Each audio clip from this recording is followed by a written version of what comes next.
On Estuary News tonight, a call for CCTV in Hull taxis and a group of knitters knitting their way to charity in Grimsby.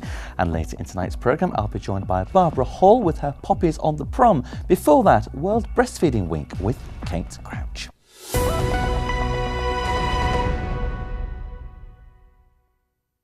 Hello, good evening. Welcome to Tuesday's programme with me, Luke Adams.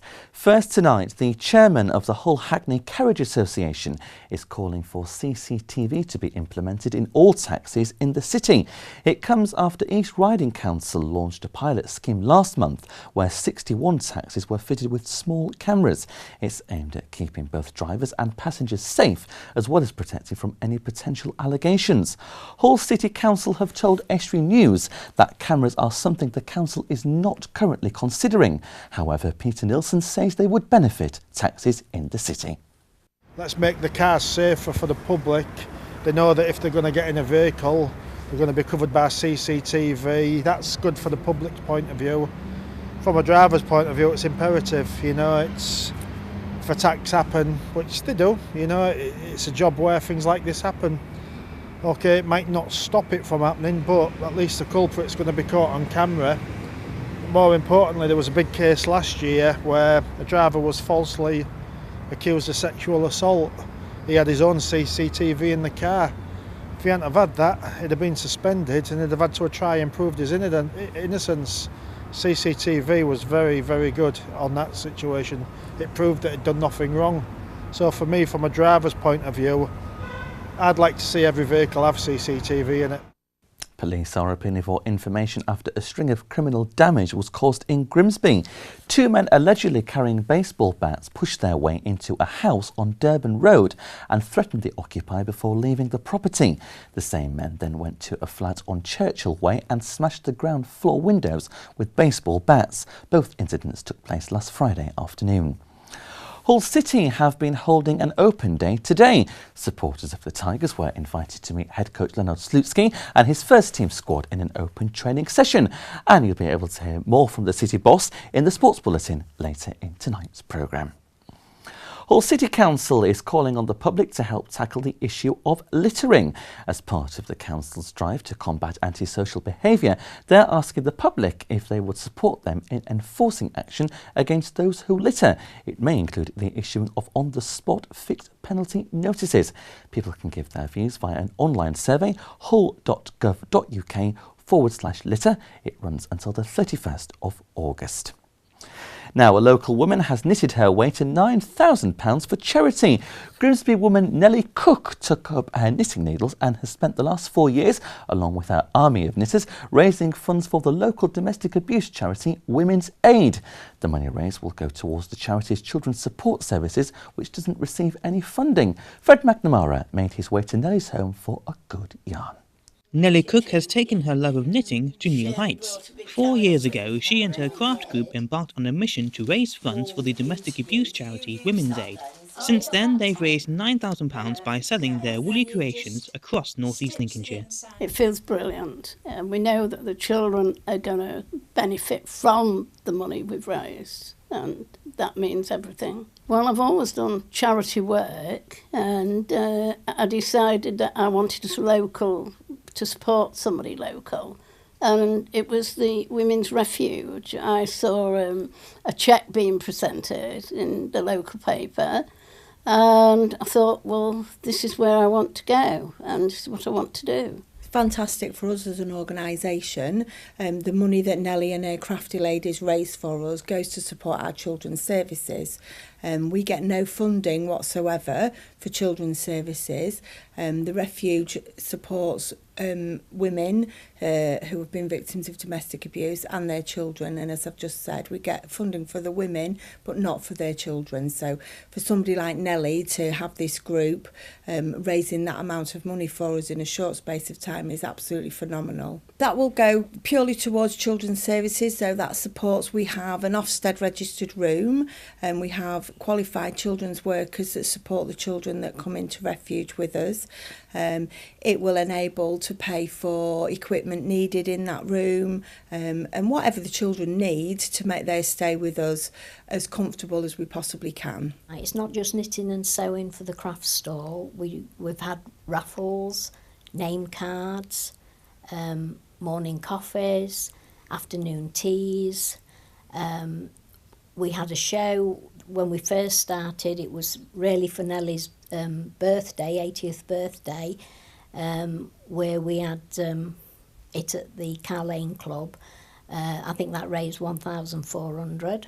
Well, I think I get a lot out of it because it gives me something to do every day. And where you hear a lot of people say that they're bored, they can always put this to good use and do something good for charity along the line, whatever it may be. Surely somebody else could set up a little group like we've got and bring a lot of money in for whatever they want to do. This milestone isn't the end of Nellie's thread, however, as she and her team continue to plot fresh fundraising schemes with their crafty creations for the near future. From McNamara, Estuary News. This week is World Breastfeeding Week. It's a global event to encourage breastfeeding and improve the health of babies around the world. I'm delighted to welcome my first guest tonight, Kate Crouch, to tell me about the campaign. Good evening, Kate. Welcome to the programme. Hi. Thank you very much indeed for coming in. No problem. First of all, what is World Breastfeeding Week? It's a week that is run to promote the health benefits for baby and to mums around breastfeeding and to show the public the support that's available to breastfeeding mums. Okay, so the campaign started today, the 1st of August, running until the 7th of August. Yeah, so it's always a a week's week, campaign.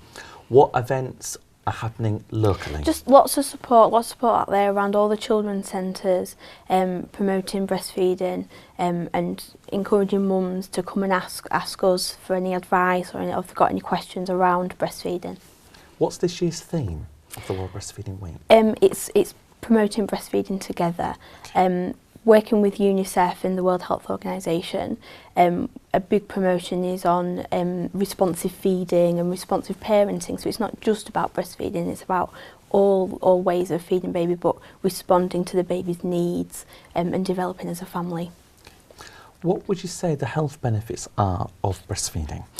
Health benefits for baby is things like it reduces the chances of eczema, asthma, diabetes. There's lots and lots of benefits for babies, and also benefits for mum. It reduces the risks of breast cancer, ovarian cancer, later onset osteoporosis, heart disease, and diabetes again. There is lots and lots of benefits, and also it gets us back to that pre-pregnancy size and figure as well. Okay, so a whole range of benefits to suit both mum and baby. Definitely. Kate, how many people roughly are there breastfeeding? How many mums breastfeeding in this locality? In this area, we're at about 26-27% uptake on breastfeeding, which is quite low, but all of those mums get all the support that they need, as much or as little as they want, and we tailor that support to the mum personally. Okay. Is there a specific reason why that figure is so low in this country, in this area? I don't really know. I haven't really got an answer to that one. Obviously, it's something that we're trying to normalise and we're working on with mums and what support they need. So hopefully in the future that might pick up. And obviously we're in situ in the hospital to support mums with any questions or queries that they have. Because I was reading, Kate, before we came to where that breastfeeding is, in this country, still one of the lowest countries in the world for breastfeeding. Yeah. Is it still seen as a taboo subject? I think it is. It's kind of frowned upon in lots of different societies and social groups and things. But like I say, we are working to normalise breastfeeding and make it so that that's the go-to choice for how to feed your baby. I mean, obviously it doesn't work for everybody, and we support mums through those choices. Because there's also the expressing route, and some mums mix feed, and we support all of those choices. Okay. Now you're part of North East Lincolnshire Council's breastfeeding support service. Yeah, the infant feeding team. And back in 2010 you set up the Breastfeeding Welcome Scheme. Yeah, which is a lovely scheme. We work with all cafes, restaurants, some of the shops, Freshly Place, a lot of the cinemas, all council buildings are all breastfeeding friendly. And the Welcome Scheme, what we did is we went out and all of these buildings have got a certificate and a sticker so that mums can see where they can go and breastfeed and feel safe and in the knowledge that they're not going to be moved on, or you know, they're going to be kind of supported by the staff in those shops as well. And that obviously gives them peace of mind as well. Yeah, it does, yeah. Because there's nothing more nervous than a new mum wanting to nip out to the shop and think, oh, what if that baby needs feeding? And, you know, just knowing that they can just go somewhere a bit safe, a bit more private and breastfeed. And as we discussed very earlier, there's more health benefits to breastfeeding than using formula milk, isn't there? Yeah, definitely. I mean, formula-fed babies are absolutely fine, but obviously they're not getting those health benefits that they're getting with the breast milk. They have started to put a lot of vitamins and minerals into formula, but with breast milk, the babies have those enzymes to break down those things, so it's almost like a lock and key sort of situation. So babies are going to utilise all of that breast milk and get all the nutrients from it, whereas with a formula-fed baby, there's a lot of waste. Really, you know, key benefits. Yeah. What advice would you give to expectant mums if they want to breastfeed or not? What would you say? Come along to the breastfeeding workshop, which is a day that we run at a weekend and a Saturday and a Sunday, and get all that information. We work quite closely with the midwives at the hospital, and Mandy Anderson, who's our breastfeeding lead midwife, runs that workshop. And that's where mums and dads can get all the information, the health benefits to mum and baby, so lots of techniques on actually breastfeeding. Wonderful. Kate, thank you very much for coming. Sorry to cut you Brilliant. short. No, that's absolutely all the best fine. with this week's Brilliant. campaign. Thank you. Time for a quick break now, but Dan will be back in part 2 with all the latest sport, and I'll be talking to Barbara Hall about Poppies on the Prom.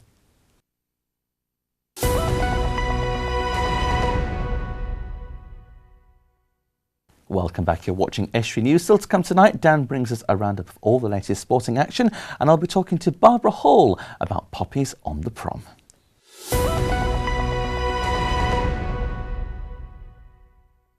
Century Garden has been brought to life at Grimsby Hospital. Volunteers from NG created the colourful hub as a respite for patients and staff. The idea for the garden came after Rachel Jennery from NG was treated at the hospital and wanted something pleasant to look at from her ward's window. Well, there's two parts to the story really. The first part is that all NG staff have a certain amount of volunteering hours that we're allowed to use to do sort of volunteer projects within the community. And I know one of my colleagues had been talking to somebody at the hospital here about projects within the hospital that we could possibly help with. Last year we had the Pink Rose Suite as our chosen charity of the year.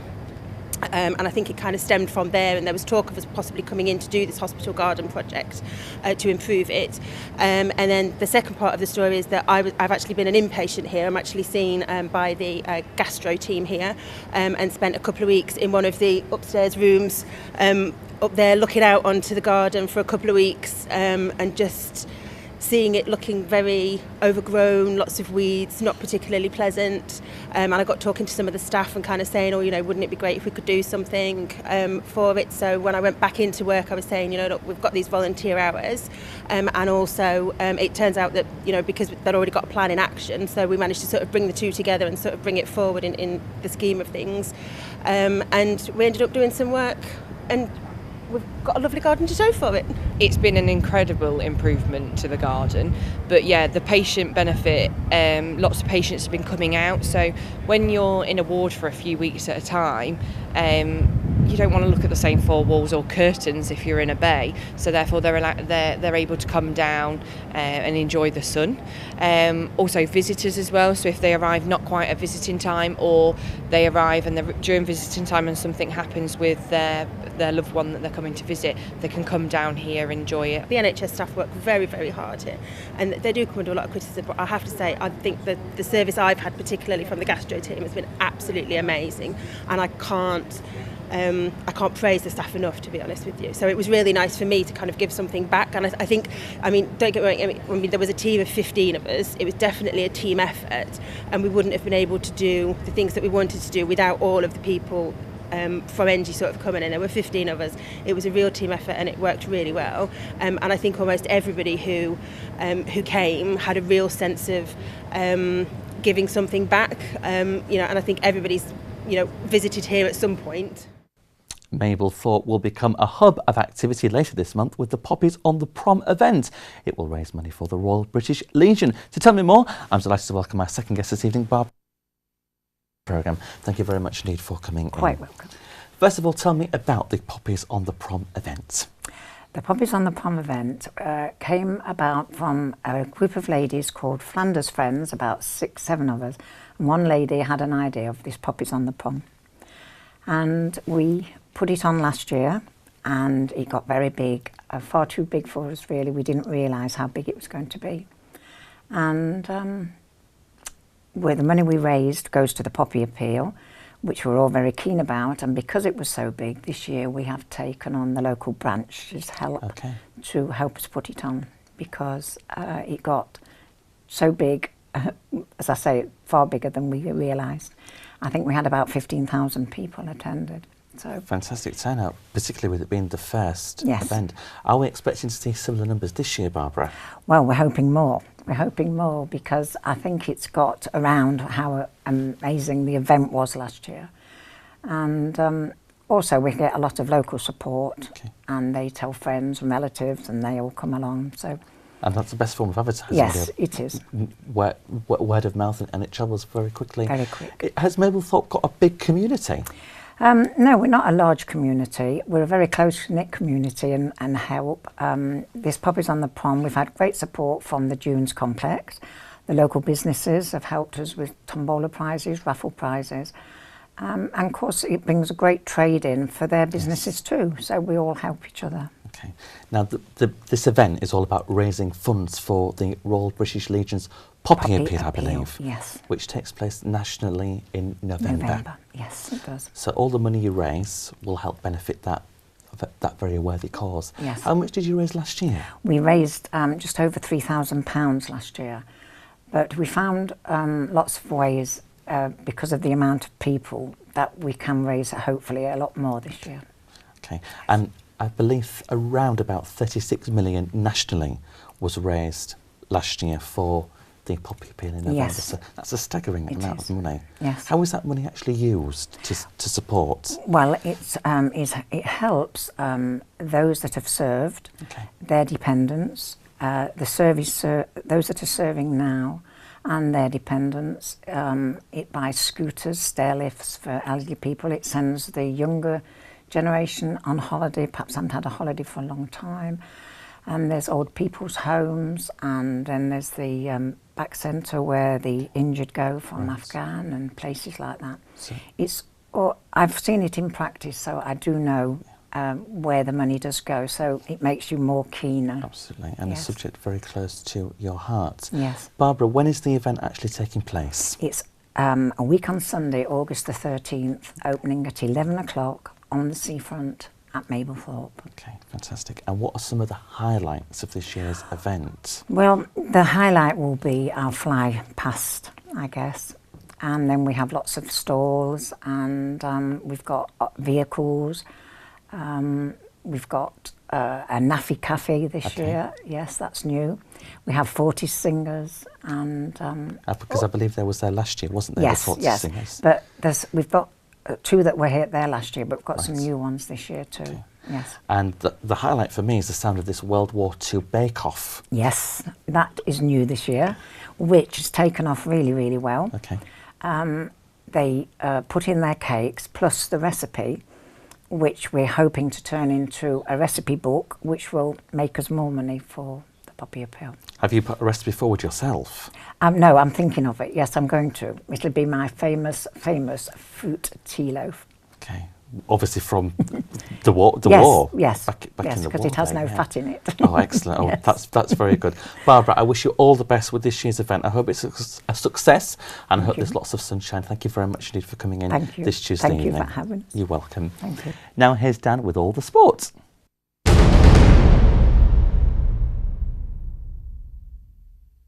Hull City manager Leonid Slutsky says he still hopes to make 1 or 2 new signings before Saturday's Championship opener. He was speaking at the club's open day at the KCOM Stadium earlier. The Russian, who's preparing to manage in England for the first time, says he wants to make 4 or 5 additions this month, but hopes that some new faces will come in sooner. Maybe 1 or 2 before Aston Villa, but of course it's really very difficult to adapt new players because and other players, we played a lot of friendly matches, and now we have a squad who understands my principles, philosophy. We had a lot of theoretical lesson, and of course if player will come before 2 days for a match, it will be very difficult to adapt him maximum quickly. And in tomorrow's show, you'll be able to hear from one of his new signings, Michael Hector. Rory McArdle has been named as the new captain of Scunthorpe United today. Manager Graham Alexander has made the announcement earlier on. The 30-year-old joined from Bradford City and captained the side in the majority of their pre-season friendlies. He says it's an accolade he's proud of, but won't change the way he plays. Grimsby Town supporters are being urged not to travel to Chesterfield on Saturday if they don't have a ticket.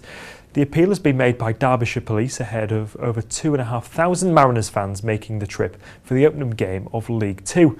The game is all ticket and no tickets will be available on the day. They've also confirmed that there will be an increase in police officers in the town on the day, with officers from Humberside assisting. Rugby now and Hull FC have announced a double signing from the NRL for next season. Lee Radford has added Burita Farimo as well as the returning Mickey Payer. Farimo arrives from Parramatta Eels on a 2-year deal, and Payer has joined from the Newcastle Knights for the same duration. And the current FC side are back in action on Friday evening when Salford travel to the KCOM for the start of the Super 8s. And finally, across the city, Hull Kingston Rovers have announced that tickets are now on sale for their Super 8 qualifiers opener against Halifax, which takes place on Sunday. And that's all for the sport.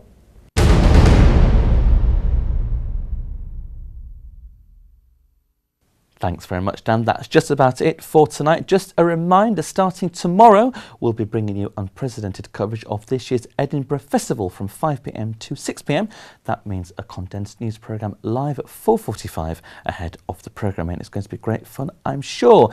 If you have a news story, then please visit our Facebook or Twitter pages or email news@estuary.tv. You can also phone our news desk, which is a Grimsby number 01472315553, or write to us at the usual address. As always, we'll look forward to hearing from you with any news stories you may have. Happy Yorkshire Day from all of us on the team. Have a great Tuesday evening. Until tomorrow, good evening.